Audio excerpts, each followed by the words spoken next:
Hey, what's up everyone? My name is King Z and welcome back to KingZee's Empire Season 2. Today is Starter House Day. So we have this nice little area that we've been terraforming a little bit. Did a nice little cliff face here. I've extended it a little bit of a ways over here, giving us a little bit more space because I do already have plans for a starter house, and it's going to be more of a traditional starter house in the sense that it's not going to be a massive build. And the reason I'm doing that is because I want to give you guys a tutorial for a 1.18 starter house that is actually a fairly simple starter house using really simple materials, and one that doesn't have a very big footprint, because I think it'll be kind of cool to show you guys how to build this on camera a little bit. I will hopefully already have a tutorial out for you guys. If you guys want to watch the tutorial and just build it, you guys can go check that out now. But before we start building the starter house, we need to do a little bit of resource gathering because I don't have all the materials I need. I do have a bit of wood. I think I need a little bit more oak and definitely need more spruce. I also need quite a bit more andesite, and I'm also going to need a little bit more cobbled deep slate. Another thing I need is actually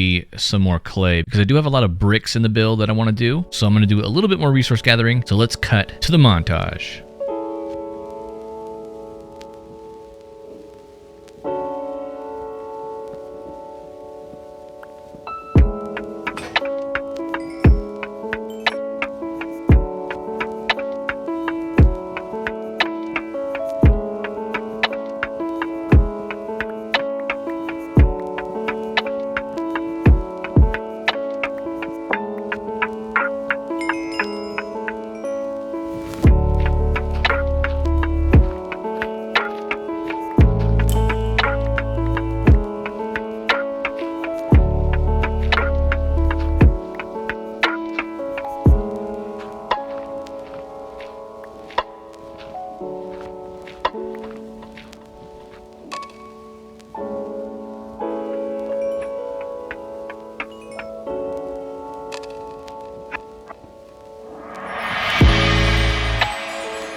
Alright, welcome back everybody. We do have most of the materials that we need for this starter house, and I've also laid out a little bit of a foundation here. Like I said, there is a tutorial out right now for you guys if you want to check it out. There'll be a card up there for you guys to click on if that's all you want to see. But for those of you that want to stick around and have a little chat, I wanted to talk about why I initially started this series in Season 1. The main reason was to become a better builder and to kind of learn along the way, figuring out tips and tricks and seeing how good we can become as builders. And that's still kind of the focus, but I also wanted to incorporate a little bit of teaching you guys how to build as well. Show you guys some of the tips and tricks that I've learned along the way, because I think it would be a help to you guys to learn how to build in your own worlds. Now, one of the main tips I'm going to give you is one that I learned fairly recently, if I'm being 100% honest, and that is to use creative mode. I was strictly against creative mode when I first started playing in Minecraft. I wanted to do everything in survival. The only problem with doing that is that you don't grow. You don't grow nearly as quickly as you can in survival building as you do in creative. Creative, you have all the freedom to fly around, use any blocks that you want to, and it's really just a great tool to use for building. So I highly recommend you just give it a go. Another tool to use is actually to build tutorials. Go to someone's YouTube channel, find a build you like, and try to build it. Simple as that. Because as you do most of these tutorials, you'll learn along the way what works, what doesn't work. And then also, once you build something, experiment with that build as well. Try to build it in a little bit of a different way. Make it to your own liking. Experiment with the block palette, experiment with the size and the level of depth that you use. In this build, we're not using a whole lot of space here, so the scale is really small. So I'm using quite a bit of depth and I'm using a lot of detail. And I think that's probably the next segment we should go into is when you're starting a build, once you feel like you've got a good grasp of building certain things, the first thing you want to tackle is the scale. How big is this build going to be? Is it going to be a super massive build? Is it going to be a mega base? Or is it going to be something along the scale of this, a much smaller build that you can pack a lot of detail into? Is it going to be a massive build that you're going to have to plan out for months and gather resources depending if you're going in survival or if you're going to build it in the creative. And once you have scale down, I think the next thing to move into is shape. I think block palette is probably the last thing you should move into, but shape is the next thing. What shape do you want this build to have? Because when you have a size, you can build like a small square or a small cube, and you can start cutting into it or adding onto it to add shape. I just realized that I'm building this all wrong. Excuse me. Trying to talk and build is not my forte. But yeah, you want to decide what kind of shape you want to have. And along with shape, you want to do style. What style is the build? Is it going to be fantasy? Is it going to be modern? Is it going to be something straight out of your imagination? I think that's the beautiful thing about Minecraft is you don't have to abide by the rules of physics. So you could build something like a floating island or really anything that you want to. So once you have scale, once you have shape, then you can move into block palette. What kind of colors do you want to use? Experiment with different block palettes. Figure out if you truly do like a block palette or not. And once you have the block palette, you just kind of experiment. See what you want to build. Maybe you have to build like 3 different builds. Like I had to go through, I want to say 4 different renditions of a build to get to this little tiny house. And it was because I was trying to go too big. I had an idea for like a balcony hanging off an edge somewhere in this world, and I got hung up on that idea. And until I finally scrapped it, I was stuck on it for a while. And I also wanted to do like a small tower, and I got stuck on that idea as well. Don't be afraid to abandon a build idea. You can always come back to it later. I do actually have it saved using the Lightmatica mod, so that if I want to go back to it later, I can. And I think I will, because I think the idea for the build was really cool for like an inn or a tavern, but I don't think it would have been great for a starter home the way that I wanted to make it. But those are just some small tips, some tricks that you guys can apply to your own builds. Yeah, just kind of experiment with building. Go try building. Make sure you make a creative world. Keep all your old builds because it's really useful to go back and look at what you've built before, see how you did something a certain way, especially if you take breaks from Minecraft like I do. You can forget what you've done in the past, and it's really nice to go back and see how you did something and kind of jog your memory on how to build. It's like taking notes for building. But as you can see here, I've got this, I think it's like a 10 by 5 square in here. I've extended this side out a little bit to give me a little bit of space right at the entrance. We're gonna have a little fireplace over here, got a few windows, and I've got some plans for this area in particular, but we're also gonna have a basement to extend the size of this build a little bit further down and give us some storage space. So I'm gonna create a few of these just for some windows. Gotta add a little bit of depth in our build. I think with large scale builds, you don't have to add as much depth as you would think because it's on a large scale. People aren't gonna notice it as much, but on these smaller scale builds, it's kind of nice to add as much detail as possible because there's not a whole lot of space, and it really adds to the build, in my opinion. We're gonna go ahead and put a door in here, and I think that's all of the first floor windows and things that I want to add. The next thing I want to add is texture. That's probably a good segue to go on here, is texturing your walls. For anybody just getting into building, even if you have a completely flat surface like this here, you can see we have different texture for the bottom, making like a foundation, and then it goes into the wood. But you can even spruce up the wood a bit, make it look a little nicer as well by adding some texture with some stripped oak logs here. Kind of matches the regular oak logs and just adds that little bit of texture that we need in this build to take it over the top aesthetically. Now, I really wish I had some scaffolding here to make it a lot easier to get up and down. Well, that's totally fine. We can just pillar up here with some logs, and you can add as little or as much texture as you'd like in the walls. It doesn't really matter. I like to add quite a bit of texture just because that's the way I like to build. Add as much texture as I can, especially on these flat walls that aren't going to have much going on. And it might not add as much from the inside because we're so close to these walls, it won't really make a difference. But out here, you can see it's starting to add a little bit of character to the build. See right here, I feel like I could probably add one here and one right there as well. Make sure you look at your build from the inside and the outside. Especially look at your build on the outside if you want the exterior to look good. But I think it's looking all right. Next part of this build is doing the floor. So I'm going to go ahead and remove all the grass in here, and I'm going to be doing the interior of this build as much as I can today. So I'm going to have to probably gather a few more items just to decorate the inside a little bit. But with that being said, I think I'm actually going to go ahead and build the rest of this in a time lapse for you guys, kind of speed things up because I do have some other plans for today, interior wise and storage wise. So enjoy the time lapse. I will see you when the build is done.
All right, everybody, welcome back. Hopefully you guys enjoyed that little time lapse. But this is our build. This is our starter house. It's looking absolutely amazing here in shaders. I know you guys got to see it on the time lapse for just a little bit, but we're back in here and our world is actually looking pretty stunning in shaders as well. This is an absolutely incredible seed, which I think I'm going to give out to you guys on episode 5. I wanted to wait until I found the end portal room just so I have another little surprise in this world. Also, I want to check out the nether eventually. So as long as you guys promise not to spoil those for me, I will put the seed in the description next episode or on episode number 5. But if you guys can't promise that, I don't know if I can hand out the seed. It's a pretty awesome seed and I know you guys want to check it out. But speaking of checking stuff out, let's check out this house. So like I said, I added a little bit of detail in here with the textures, a lot of detail on the trim of the roof. It's looking pretty nice. Trap doors, stairs, slabs, all that good stuff in there. The cobbled deep slate roof is looking absolutely amazing. I have a little bit of the actual deep slate just to give it a little texture as well. I've also added some shape to the roof by adding stairs and slabs with the cobbled deep slate just to kind of break it up a little bit so it doesn't look so flat. Around the back here, there's not too much besides the chimney here, which is looking pretty nice. Give you guys another view of that right here. But yeah, as you can see, it's just a regular little chimney. I actually haven't done a brick chimney before, but it's looking pretty good. Nice big window to give us a view of the eventual city that's going to be around here. But I absolutely love this little starter house. It's going to do us a lot of good here in this world to start off. But let's go ahead and check on the interior. Now, it's not fully done. I do have a few things I want to add. I want to add some paintings and stuff like that, but this is our entrance into the house here. You can see we have some stairs right here leading us up to our bedroom. I have a little cupboard here for some goodies, nice little flower in a pot. I only use lanterns for light in here besides the fireplace, which is over there, but you can see this is a nice little view into the whole build. We have some storage along the sides here. I've already been using a little bit of it. Nice potted plant. We also have some storage above us to make us feel nice and cozy as we walk in. It feels pretty cramped. I think it's really good to do for interiors. Also good for interiors is decorating with some pots and some flowers, some foliage and stuff like that. Over on this side, we have a nice little couch here, little bookshelf. We have our smoker for cooking some food. We have a blast furnace down here. I'm not sure if it's going to stay here, but for the time being, it's going to be there for now. A nice little fireplace with another potted plant. I do want to add another data pack. I think I want to add the mob heads data pack. I'm not sure if I have that or not. I have to double check, but I want to put a skull right there on the mantle. I think it'd be kind of cool. Underneath the trapdoors is actually spruce, but I think adding a little bit of extra depth there makes it look pretty nice. Some extra storage above the bookshelves and stuff like that is pretty cool. Some storage heading down the stairs here. This is where we haven't completed quite yet, at least not to this level, is the basement. The basement is actually going to be our storage, but if we head down here, we have a nice little lantern, and then we have this nice open area down here. I've got plans for our storage down here. Another tip I can tell you guys is to separate your floor and your ceiling. Use 2 blocks. Use a block for your floor and use a block for your ceiling. That way you have at least a 1 block gap so you don't have any ugliness in here. So like I would have to keep this if this was my ceiling, but because I have it pushed down 1 more level, I can add an intricate detailed ceiling if I wanted to, or I can push it down even further and make it feel cramped and add a lot of depth in here. I plan to do the depth actually. I'm gonna have a couple pillars around here separating some of the chest areas so we have a nice little storage room down here that's gonna look like it belongs in this world. Now I think the chests are gonna extend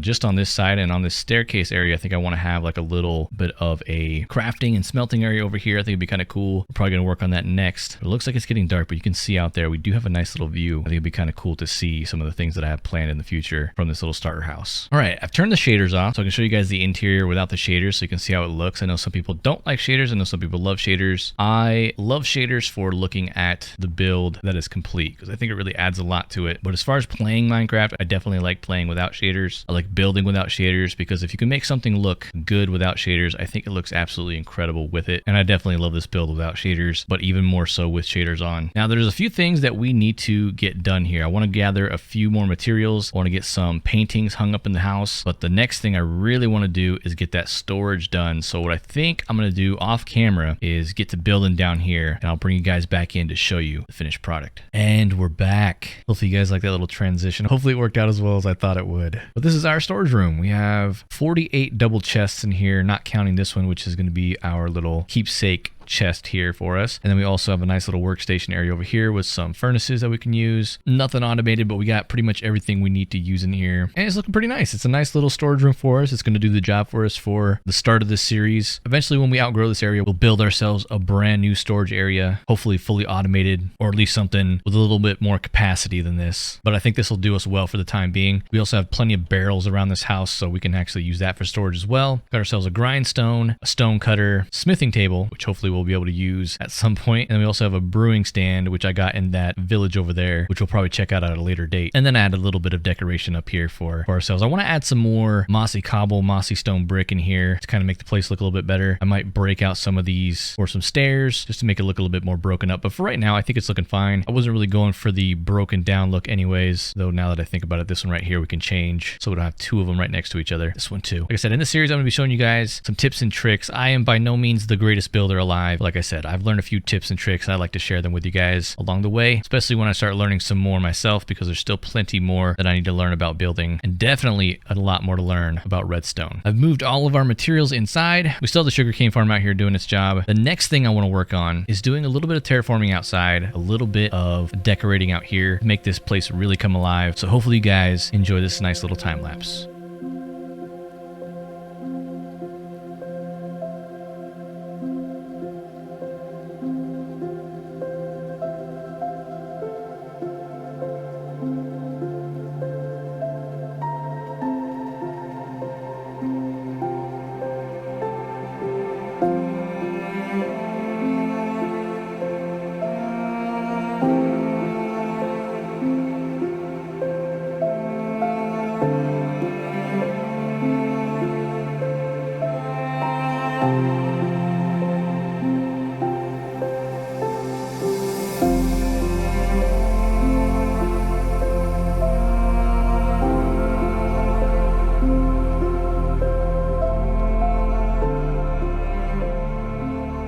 All right, welcome back everybody. I'm done decorating out here for now. I didn't want to add too much around here, mainly because I don't know where this starter base is headed. Like, I feel like I want a path going down this way, and then if I have another path, I think I'm going to take it down on this side over here, because we have a village over there that I want to build in later on. Plus we have the skeleton spawner down there, and this is already like a natural little hillside going down, whereas this over here is going to be like a cliff face. But I've got the pathway in, got some path blocks, some coarse dirt, some jungle wood, which I found over in that direction pretty far off in the distance, some spruce planks, and some stripped spruce logs in here just to add a little bit of texture to the pathway, just to make it look kind of nice. I'll also add in some fencing and some bushes around here just to kind of separate the pathway from the rest of the grass areas and stuff like that. Seeing as how we don't really have anything in there yet, I was thinking maybe some more farmland around here. I definitely want to move the animals at some point, but for right now, having them this close is okay. Maybe we'll move them next episode or something like that. Added some lanterns out here to the pathway to the house, and what I think I want to do next episode is actually find some moss so that I can start doing some hidden lighting around here, because that was a big problem in last season. I never really messed around with hidden lighting, and I always thought that I would get to it, but we ended that world before I even got a chance to hide any of the lighting in there. So I think what I'm going to do, instead of making it a big long project, once I finish one of these projects, we can go ahead and hide all the lighting that we don't want to be visible, like all the torches around here. It'd be really cool to hide some of the lighting around here just to make it look a little bit better. Part of the reason I've been breeding so much sheep is that I want to use some dyes to hide some lights using gray wool, especially over here. Like in that little corner, probably be a good spot. And then I can use moss carpets around here to hide some more lighting in here, like this torch. A few torches back there you can see. And I think that'll really add to the immersion of this little area. But I'm liking it so far. I added a few custom trees right here and over here. Originally I had some of the basic spruce trees around here, and I thought, why not bring in some of our custom trees? I think they look a little bit nicer. I didn't show myself building these on camera, but I do have a tutorial video out. So if you guys want to build these spruce trees exactly the way I have them, you guys can check that out and learn how to build them yourself. I hope you all enjoyed this one. I definitely did. I'm loving our little starter house that we got here. But I think that's going to end today's episode. Remember, if you're brand new or haven't already subscribed, please consider doing so. It really does help my channel grow, and I really do appreciate it. Remember to leave a like, comment, let me know what you think of the episode, let me know what you think of the series, and I'll see you all next time here in KingZee's Empire.